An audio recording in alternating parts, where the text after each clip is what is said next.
กราบสวัสดีพ่อแม่พี่น้องทุกท่านที่กำลังรับชมอยู่ในขณะนี้เด้อนะครับรายการคุยและข่าวออกอากาศทาง YouTube ช่องตามติดชีวิตอีสานโดยกับผมทิดแดงคนไข่เป็นผู้ดำเนินรายการข้อมูลแนวทางตัวเลขที่น่าสนใจต่างๆจากหลายสำนักหลายอาจารย์พอกันคลิปนี้ 22:41 นาทีค่ำคืนของวันที่20 มกราคม พุทธศักราช 2569มื้อคืนวันนี้ที่แดงคุยกับลุงติ่งนะครับตกคืนนั้นช่วงก่อนสิแจ้งลุงเพิ่นฝันดีนะครับลุงเพิ่นมั่นใจเด้อสำหรับข้อมูลในงวดนี้ก็ได้นะครับทั้งข้อมูลภาพและข้อมูลเสียงที่พี่น้องสิได้รับชมรับฟังในคลิปนี้เป็นการทำนายตัวเลขการออกรางวัลของสำนักงานสลากกินแบ่งรัฐบาลจัดทำขึ้นเพื่อความบันเทิงเท่านั้นห้ามเล่นการพนันที่ผิดกฎหมายเป็นความเชื่อส่วนบุคคลโปรดใช้วิจารณญาณในการรับชมรับฟังเด้อพี่น้องเด้อได้ยินข่าวว่ามื้อนั้นที่ลุงแบ่งปันคุยกับผมแล้วนั่นตกมาคืนนั้นฝันดีแฮงติลุงก็อย่างว่าฟันนอนแล้วเขามาดึงแขนให้แล้วงวด706ที่มันแตก3ตัวงวด06ตรงๆนั่นฝันว่าจังได๋ก็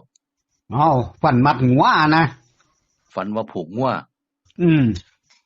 เอาเสื้อฟันมัดหัวไว้รถไปเหี่ยวไปมึงได้โอ้คืนฮอดหัวฉันเกี่ยวเฝ้าข้างหัวนะแต่งวดนี้แฮมมันบ่ฟันเสือเล็กนั้นนะฟันจะมือลาวเนาะโอ้ยมันเป็นจังหือคันเอาไปให้เอาล้มมันบ่จะเข้าลาวนั่นเป็นจังวะบัดไทยอำเภอเดียวกันแถวบ้านท่าดิมีนี่ขึ้นฉันมันคือว่าอย่างขี้ลายก็ข้ามงวดเดียวเนาะอย่างอันนี้ก็ความงวดเดียวเท่านั้นก็งงมากคือเก่าข้ามงวดเดียวงวด2มาก็เอาคืนรถ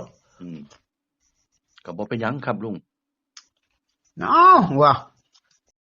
งวดวันที่1กุมภาพันธ์นี้บ่รอดครับแน่นอนรถเถอะไปครับเอาอันฝันว่าจังได๋ก็ฝันว่าจังได๋ก็เว้าใหม่ก็ดูฝันนอนอยู่รถมันมาดึงแขนเหี้ยหลวงกิ้งนอนแล้วเอามือแขนหมุนหัวนะนอนอยู่เอาแขนหนุนหัวเราแบบเอามือขัดนอนนะโอ้ครับมันมาดึงมันนี่เป็นไผลุงบ่หัวห่วยมาดึงมันจะมานอนอยู่เด้อฉันดึงแขนคาดไปนำมันฮื้อไปนะอันลุงนอนอยู่หรอกเขามาหายว่าลูกแม่ตินี่มานอนอยู่นี่ฉันเอาปะโธวันสิมาหายมาแต่ไสวะดึงแขนคาดไปนำมันฮื้อไปเบื้องละแขนนะเอาอุ้ยมันทกแขนเฮาแห้งจนว่าแขนเฮาขาดไปน้ำมันพุ่นติค่อยก็โอ้ยกูก็ตายนะบักฮาจริงฉันด่ามันนะแขนกูขาดแล้วว่าติโอ้ดึงปานนั้นแขนกูขาดไปปานนั้นมึงหายยังได้ก็บ่ฟังชั่วตื่นบ่หันได้เว้าบ่หันได้เฮ็ดหยังหะเสด็จตื่นก่อนมันเจ็บหายเฮ้ไปโอ้ตกใจบ่ลุงตกใจแล้วเนาะแขนขาดเนาะโอ้บัดนี้คล้ายๆว่ามันอยากปลุกให้ไปเบิ่งหั่นเบิ่งนี่นะอยากให้ไปเห็นนำว่าซั่นเถาะอยากให้เห็นนำนะวันนี้มันสิให้กูไปเบิ่งหยังฉันคิดอยู่ตื่นขึ้นมาแล้วนะครับตื่นมาแล้วค่อยก็มากดเบิ่งบ่เทื่อมีอาจารย์ใดบอกเลขบอกเบอร์เฮ็ดหยังให้เบิ่งสินะบ่เทื่อมันปลุกบ่เบิ่งขึ้นไปหั่นนะว่าเทื่อไปโอ้ลุงคิดว่าคือมีคนมาปลุกให้ไปเบิ่งตัวเลขเอาโชคเอาลาภอยู่บ่จังซั่นบ่คิดจังซั่นเนาะครับวันนี้มาเอาครัวโหรศัพท์ได้ก็มันชี้แจงแล้วเนาะครับอี3ล้มนอนลงน้ามื้อนั้นนะฝันย่ำก่อนสิแจ้งนี่ฝันคิวอยู่ดอกลุงปะโธสิเด้กดไปไลฟ์ไปวันนี้เห็นออกรายการตามภาษาโฆษณาขึ้นนะเพิ่นคั่นโฆษณานะแล้วเลขออกวันอาทิตย์แม่นวันอาทิตย์เทบ่วันนี้น่ะแม่นครับนะเบิ่งเลขออกวันอาทิตย์ชอบจะมีเลขนี้สันเราเขียนใส่ในตารางหั่นน่ะเพิ่นคิดเป็นช่องเป็นห้องนะเอาครับ 1158เออ249เออ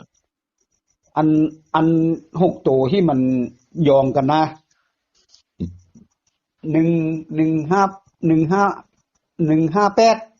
249 158กับ249แล้ววันนี้ตัวเลข3นั้นอยู่ซ้ายมือสุดเลยตัวที่3นะอยู่ช่องข้างหน้าเลข5นะวันนี้เลข9ฉันอยู่เสลียงลงมาลุมหั่นวันนี้ค่อยไปเบิ่งนั้นเลขที่ออกได้มีแต่95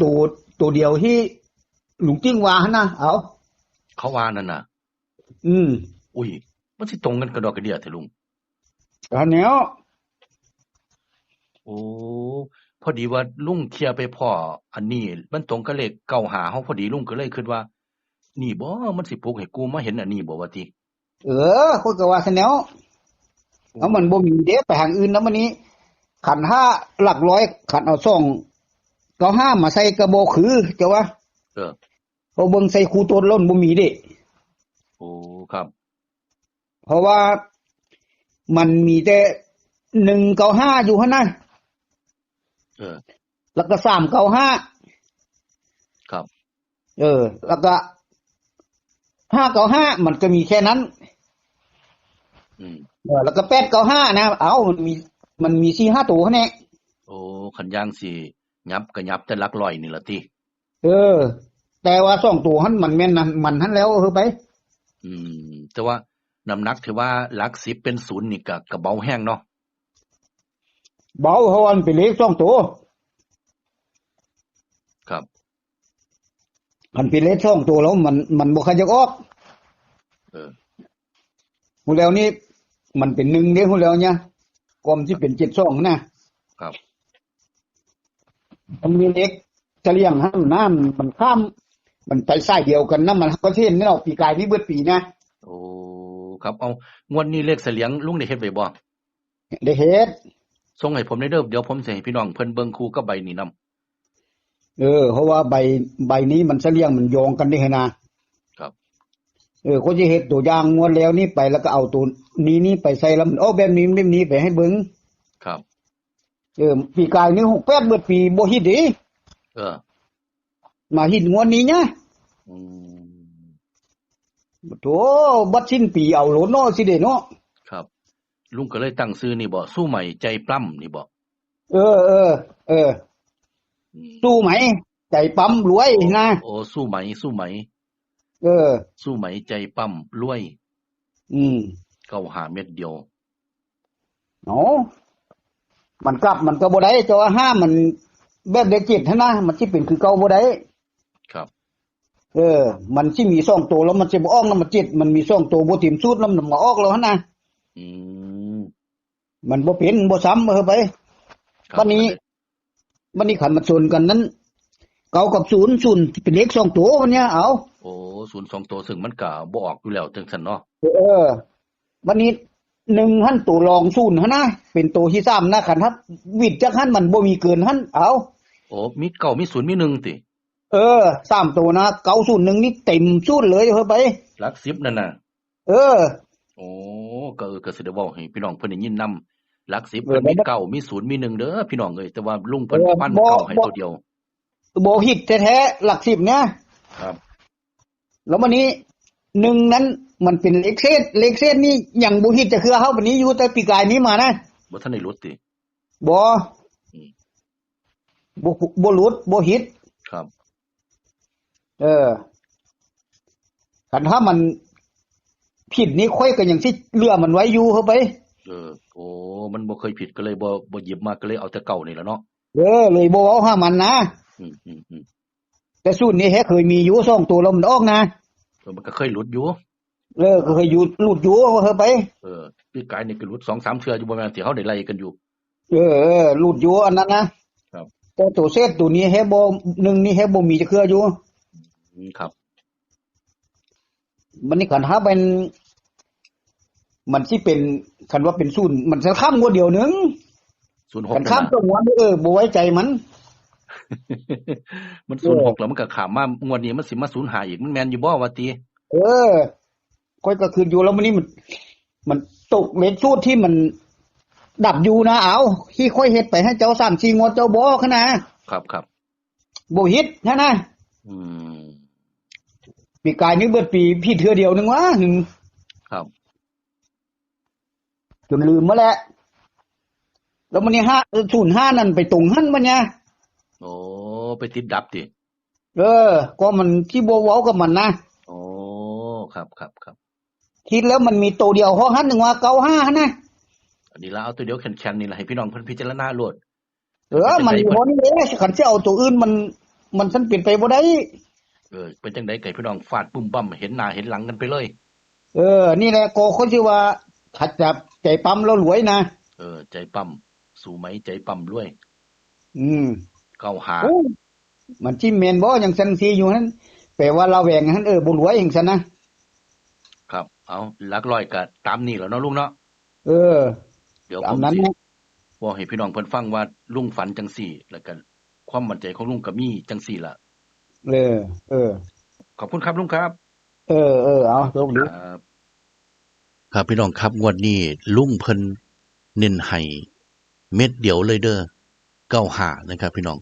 หลัก10นี่มี9มี0มี1นะครับแต่ว่า0กับ1นั่นบ่ได้นะครับมันบ่ดีเพิ่นว่านะครับเอาแต่เก่าหลักหน่วยนี่5กับ6นี่เอาแต่5นะครับ6นี่บ่เอาเนาะ05นี่ก็ติดดับ96นี่ก็ติดดับนะครับเพิ่นก็จับตั้งแต่95ให้พี่น้องนะครับคันสิเพิ่มมากก็สิมีตั้งแต่หลักร้อยพี่น้องครับเพิ่ม395 595 995 195 895พี่น้องครับข้อมูลแนวทางของลุงติ่งเชียงคานหมวดนี้นะครับ1กุมภาพันธ์2569เด้อเดี๋ยวมาเป็นการทำนายตัวเลขนะครับทายตัวเลขการออกรางวัลของสำนักงานสลากกินแบ่งรัฐบาลจะทำขึ้นเพื่อความบันเทิงเท่านั้นห้ามเล่นการพนันที่ผิดกฎหมายเป็นความเชื่อส่วนบุคคลโปรดใช้วิจารณญาณในการรับชมรับฟังกราบขอบพระคุณพ่อแม่พี่น้องสุภุทุกคนหลายๆนะครับเขามาอยู่เป็นหมู่ให้กำลังใจซึ่งกันและกันในคลิปนี้นะครับพบกันใหม่คลิปหน้าพี่น้องผมสวัสดีครับ